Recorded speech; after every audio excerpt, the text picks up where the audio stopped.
Canada's premiers kicked off a three-day summit here in Ontario's cottage country today. They met with Indigenous leaders this afternoon to discuss building major national projects, something the federal government is hoping to accelerate in the face of threats from the United States. But a number of First Nations chiefs have raised concerns about Prime Minister Carney's major projects bill. Assembly of First Nations National Chief Cindy Woodhouse-Nepenak said today that the premiers have agreed to have a First Ministers meeting with Indigenous leaders at the table. Absolutely, I consider this progress. I'm glad that the premiers had agreed that we do have to have tough discussions with each other. They're not always going to be easy, but it's so important that we work together and sit at the same tables equally. Métis National Council President Victoria Pruden joins me now with her take on that meeting. President Pruden, it's good to see you. Thank you for being here. Excellent. My pleasure. Good to be here. We heard from the AFN National Chief, Cindy Woodhouse-Nepenak. She has a pretty optimistic view of the meeting, acknowledging there's a lot of work to do. No one's saying it's all done, but acknowledging that there's going to be, or at least there's a willingness for a First Ministers meeting that includes treaty holders, Section 35 groups. What's your reaction to that? Excellent. I had very much the same takeaway. We were really encouraged by the collaborative tone of the meeting.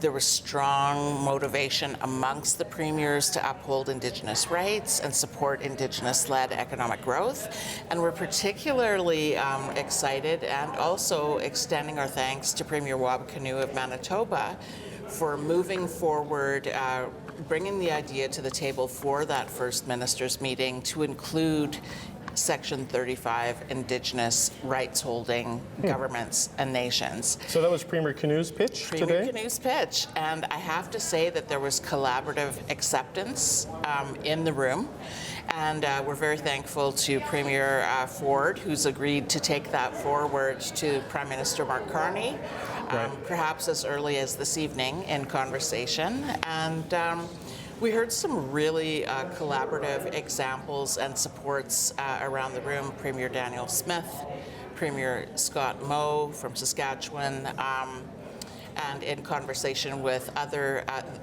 in particular territorial premiers, some very encouraging words today. Is this what you expected? Because, you know, we watched the AFN meeting with the Prime Minister last week, and I know it's a different group, but broadly it's the same conversation in a different forum.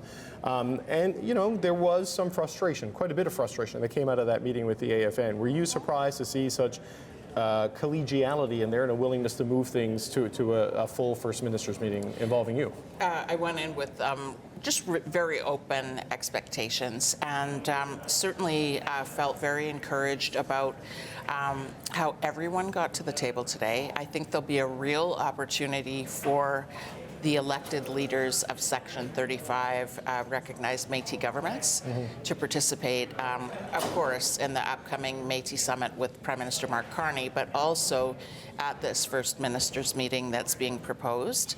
There's a lot of potential there. I mean, as you mentioned and as National Chief mentioned, there may still be some things to iron out, but I think it's a very positive opportunity. Well, we don't yet know if the Prime Minister will say yes. I'm going to guess it'd be very difficult for him to say no after all of the premiers and have agreed to it, and you're on board, the AFN is on board. I would assume Netan Obed and the ITK would very much support something like this, depending on its composition. There is still the broader question, though, of C5 and the goal to fast-track projects, the frustration there, the concerns about the collision of, you know, this industrial agenda with treaty rights, with traditional rights. I mean, are your concerns getting eased by any of this, because it is still hanging out there as an unresolved issue? And I think just generally, from where I'm sitting, the Métis National Council, as you know, it's not a government.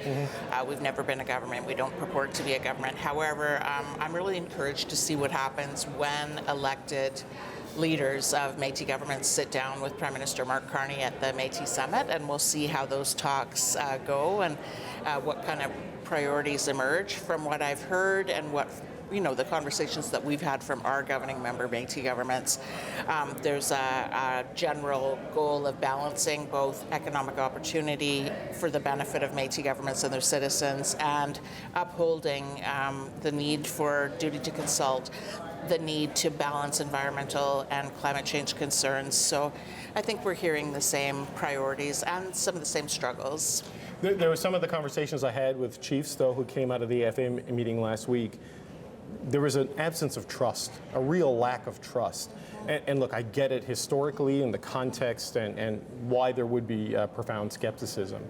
Do you have a lack of trust in this Prime Minister and this process, or do you get a sense that Mark Carney is trying to do the right thing here? Because that is going to matter, it seems to me, in this conversation if mutual respect for competing interests are going to be preserved. I think, again, from my perspective, in the conversations that I've been a party to date, definitely some encouraging expectations. Again, at the Métis Summit, Prime Minister Carney's going to have that opportunity to sit with elected Métis leaders of Section 35 recognized Métis governments. Let's see how that goes and where those elected leaders,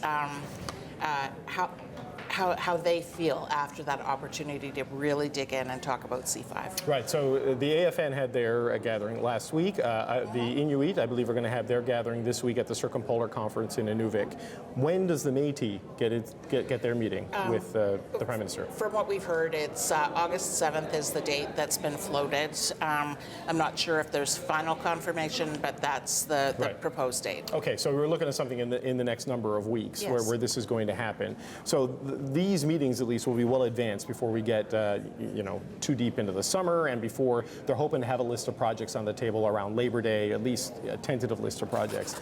Do you think this can be ironed out at that kind of pace? Because we're talking a century and a half, couple of centuries of issues and trust things that need to be resolved. And he wants to move fast, industry wants to move fast, the premiers want to move fast. Do you think it can be moved this fast?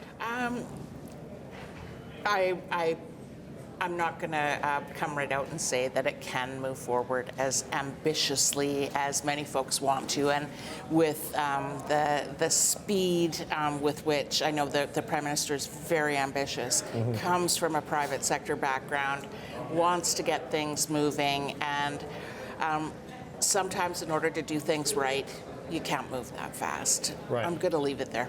Right, but I guess as a final question, the opportunity here from one of the leaders of the main national Indigenous groups, with all of the urgency on the other side of the table and the need to be able to move cleanly, there is a real opportunity here for progress, it seems, right? If trust can be earned and then move ahead, right? Are you optimistic that this can be what everyone hopes it is? I'm still going to remain optimistic. We're in an unprecedented situation with seemingly a Prime Minister that's willing to listen and seems very authentic, very motivated for progress, very motivated to uphold what he's stating to Indigenous leaders and Section 35 rights holders in Canada. So I'm going to remain optimistic, and we'll see what happens. Okay, we'll leave it there. Métis National Council President Victoria Pruden, it's good to have you on the show. Thanks for being here. Thank you so much. Okay, thank you.